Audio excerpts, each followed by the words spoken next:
Il est temps d'aborder dans ces guides d'achat la partie connectique des ordinateurs Apple. Cette vidéo est commune aux guides d'achat pour portable et pour ordinateur de bureau.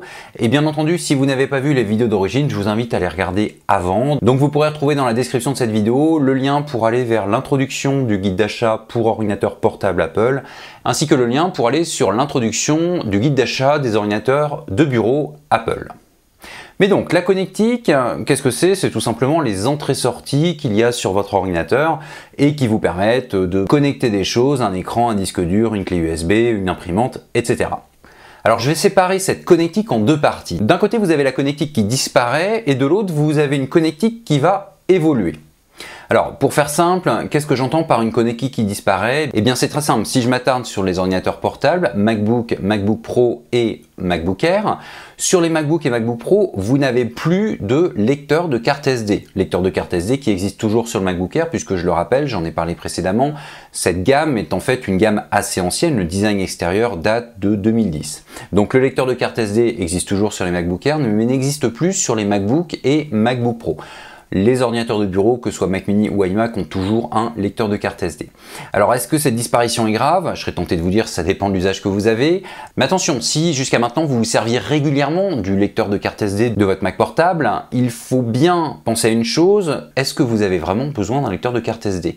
Si vous pensez avoir absolument besoin d'un lecteur de carte SD, reposez-vous la question un peu plus longuement. Si évidemment c'est absolument indispensable et si vous ne pouvez pas pour X ou Y raison l'avoir en externe, bon, il faudra exclure les MacBook et les MacBook Pro. Ça, on est d'accord. Mais donc ça, c'est l'une des connectiques qui a disparu avec les nouveaux Mac portables. Donc elle ne reste que sur les MacBook Air et sur Mac mini et iMac. Autre chose en termes de connectique qui disparaît, le MagSafe. Alors le MagSafe, c'est quoi? C'est tout simplement le cordon d'alimentation des Mac portables qui existe depuis 2006. Ce MagSafe est extrêmement pratique puisque c'est un cordon d'alimentation magnétique. En gros, si votre Mac est branché sur le courant, qu'il est posé sur une table et que quelqu'un se prend les pieds dans le chargeur, plutôt que de faire tomber le Mac par terre, il se détache. Donc ça, c'est génial. Le problème, c'est que je l'aborde dans la connectique qui a disparu, donc vous l'aurez compris, j'ai pas une bonne nouvelle. Ce MagSafe existe toujours sur le MacBook Air pour les mêmes raisons que le lecteur de carte SD, c'est un ancien design qui n'a pas été modifié, mais les MacBook et MacBook Pro ne possèdent plus de MagSafe. Alors, est-ce que c'est embêtant ou pas? Il y a un côté embêtant, mais il y a un côté positif dedans. Donc rapidement, un côté embêtant, c'est qu'effectivement, maintenant c'est un câble qui va se brancher sur l'USB type C du MacBook ou du MacBook Pro. Je reparlerai dans quelques minutes de l'USB type C, mais donc c'est le nouvel USB, ça vient se brancher dessus. Donc évidemment, si vous prenez le pied dedans, ça va pas se détacher tout seul, ça risque d'entraîner le Mac par terre. Donc certes, c'est embêtant. Bon, maintenant, si on fait attention, ça arrive rarement, ce genre d'accident. La preuve, il n'y a jamais eu de chargeur magnétique sur les PC. Les accidents arrivent, mais c'est pas quelque chose qui arrive tous les jours. Mais donc c'est vrai que c'est un moins, c'est dommage. Maintenant, ne prenez pas un MacBook Air juste parce qu'il y a un MagSafe, ce serait vraiment bizarre comme choix. Mais je vous ai parlé d'un point positif sur la disparition du MagSafe. En fait, c'est pas parce que le MagSafe disparaît que c'est mieux, c'est parce que maintenant le chargeur passe par l'USB que c'est mieux. Alors pourquoi? Pour deux raisons. La première, c'est que sur certains des Mac, en gros les MacBook Pro avec Touch Bar, vous avez des ports USB type C de chaque côté. Ça veut dire que vous pouvez charger votre Mac à gauche ou à droite. Bon, vous allez me dire, et alors, pourquoi faire? Des fois, la prise électrique est quand même plus près d'un côté que de l'autre. Le MagSafe, c'est que d'un côté, puisqu'il n'y a qu'une prise MagSafe d'un côté. Donc là, vous avez le choix, et certaines fois, ça peut se révéler pratique. Ça, c'est le premier avantage. Le deuxième avantage, c'est que ce câble USB type C est juste branché tout à fait normalement au bloc chargeur, qui lui-même est branché sur le courant. En gros, vous pouvez changer le câble sans changer le bloc chargeur. Vous pouvez changer le bloc chargeur sans changer le câble. Ce qui n'était pas le cas du MagSafe, puisque si vous avez un petit bout d'abîmé sur votre MagSafe, il faudra changer la totalité puisque c'est un seul bloc. Donc ça, c'est le petit côté positif. Alors juste une précision très rapide, mais ça c'est juste un accessoire en plus. Sachez que dans la boîte du MacBook ou du MacBook Pro, vous n'avez plus la rallonge du MagSafe, ou plutôt la rallonge de l'adaptateur secteur qui est toujours fournie avec le MacBook Air. Alors cette rallonge peut être achetée à part évidemment, donc c'est pas un inconvénient, c'est juste un inconvénient de prix, mais donc là c'est à prendre dans la facture totale. Et si vous aviez un MagSafe dont justement la rallonge fonctionnait, parce que la rallonge c'est rarement ce qui tombe en panne dans le MagSafe, mais si vous avez encore un vieux MagSafe qui ne fonctionne plus mais dont la rallonge fonctionne, vous pouvez la récupérer, il n'y aura aucun problème. Mais donc voilà, c'était pour la partie MagSafe. Vous savez que les nouveaux n'en ont plus et que les anciens en ont, qu'il y a des avantages et des inconvénients à cela.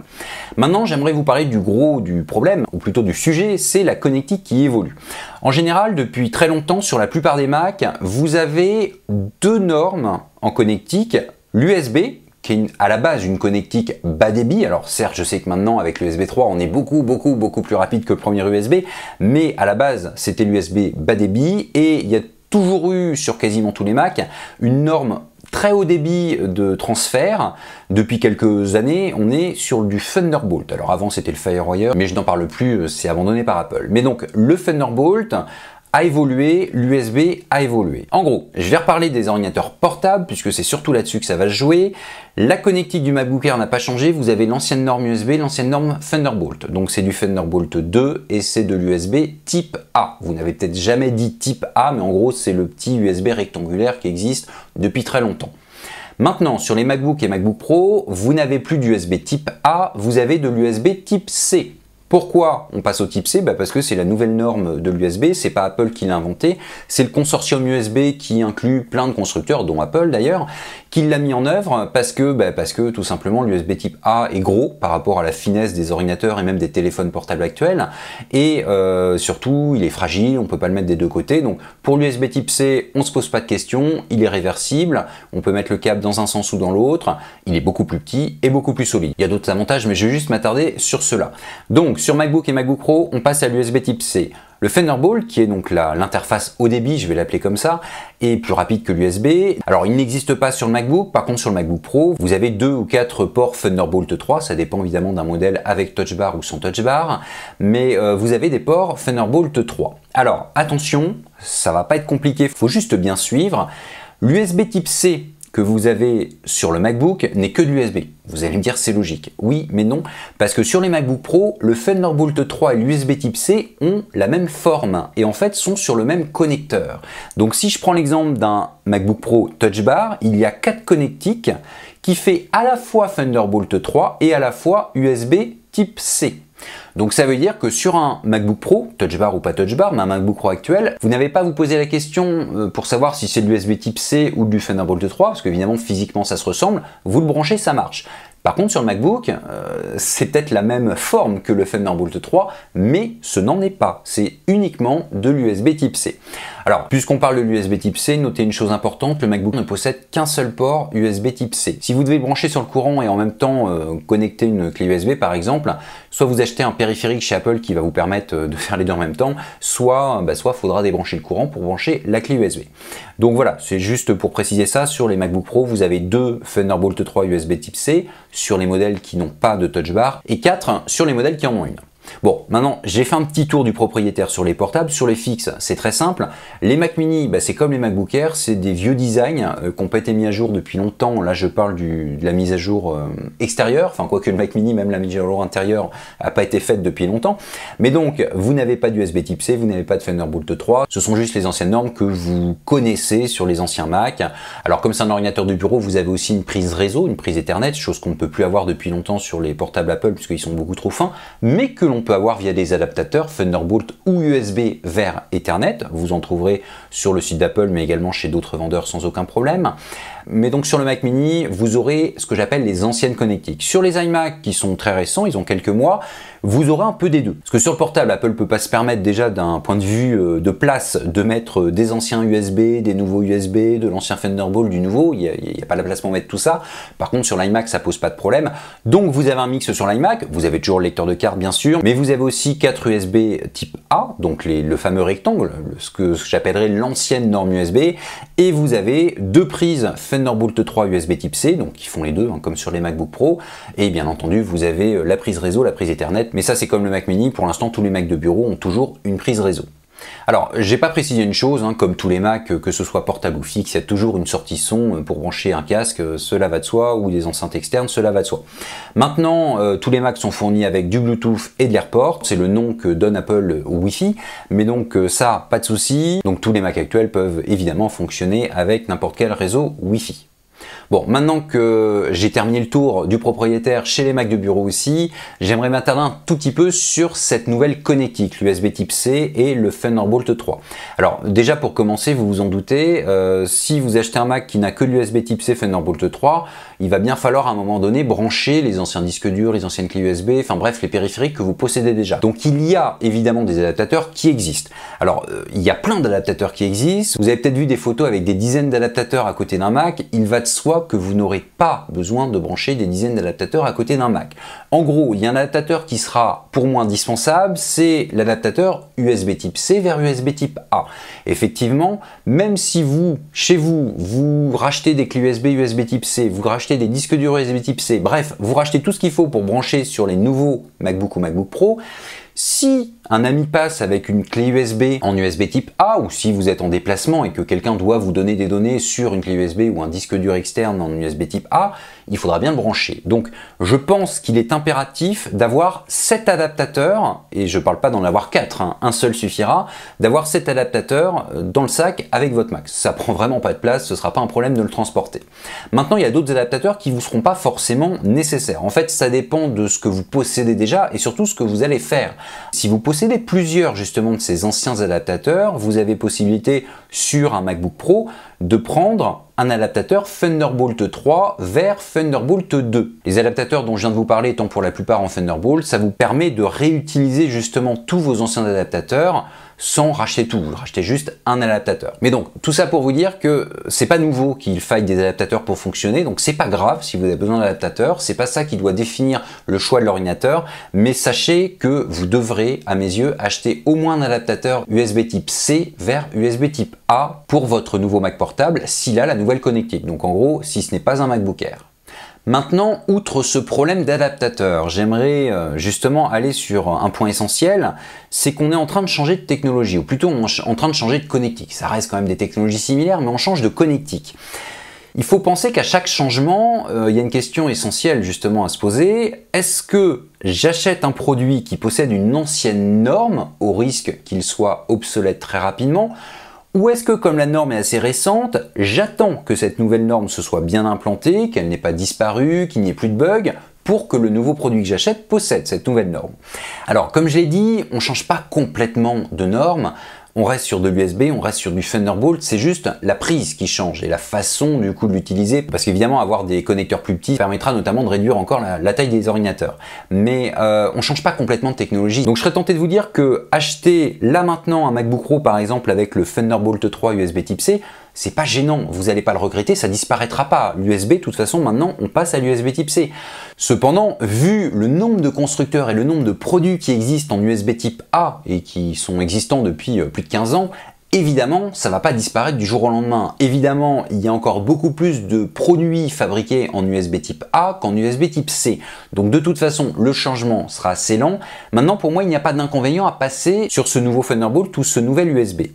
Par contre, je vois un inconvénient à acheter un Mac à l'heure actuelle avec une ancienne norme. Comme je vous l'ai dit, il va être plus vite obsolète. Alors par obsolète, je ne parle pas de performance, je parle vraiment de ce que vous allez brancher dessus. Bon, évidemment, on est d'accord que vous allez pendant plusieurs années trouver des nouveaux produits que vous pourrez brancher en USB type C ou en Thunderbolt 2 sur votre Mac.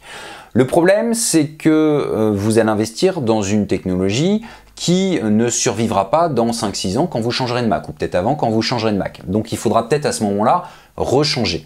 Et le deuxième problème, c'est qu'un Mac en général, ça dure pas mal d'années. Alors pour l'instant, c'est pas un problème, c'est plutôt un avantage, mais il y a plusieurs façons de voir les choses. Soit vous le gardez très longtemps, et au bout de pas mal d'années, bon bah le Mac il tournera beaucoup plus difficilement, alors voire peut-être qu'il sera tombé en panne, mais je parle du principe qu'il n'y a pas de panne, il tournera beaucoup plus difficilement, les nouvelles mises à jour se feront plus, donc vous aurez un système ancien, donc il y a des choses que vous ne pourrez plus faire, donc là, vous n'allez pas le revendre, ou vous allez le revendre une bouchée de pain, il ne vaudra plus rien. Ceci dit, pendant plusieurs années, vous n'aurez rien eu à réinvestir, donc ça, c'est pas mal. Mais il y a aussi une autre façon de voir les choses, c'est que vous le gardez quelques années seulement, et au bout d'un an, 2 ans, 3 ans, vous le revendez. En général, un Mac ne décote pas énormément en termes de prix, parce que justement, ça coûte un certain prix, et au bout de quelques années, un Mac tourne en général très bien. Donc on peut le revendre d'occasion à un prix tout à fait honorable, ce qui permet de réinvestir dans un nouveau Mac, et donc de payer une partie de ce nouveau Mac. Donc c'est deux façons de voir les choses, soit on va jusqu'au bout du Mac, mais on va pas en tirer beaucoup de ce Mac qui est complètement vieux, j'ai envie de dire, soit vous le revendez beaucoup plus souvent, et vous réinvestissez dans le nouveau Mac. Donc évidemment, si vous achetez là à l'heure actuelle un ordinateur, soit un Mac mini, soit un MacBook Air qui possèdent tous les deux uniquement des enseignes connectiques, dans 2-3 ans, dans 3-4 ans, ça va énormément jouer sur la revente. Donc c'est une chose aussi à prendre en compte. Si je prends l'exemple des portables, le MacBook Air coûte moins cher, c'est pour ça qu'il est encore en vente.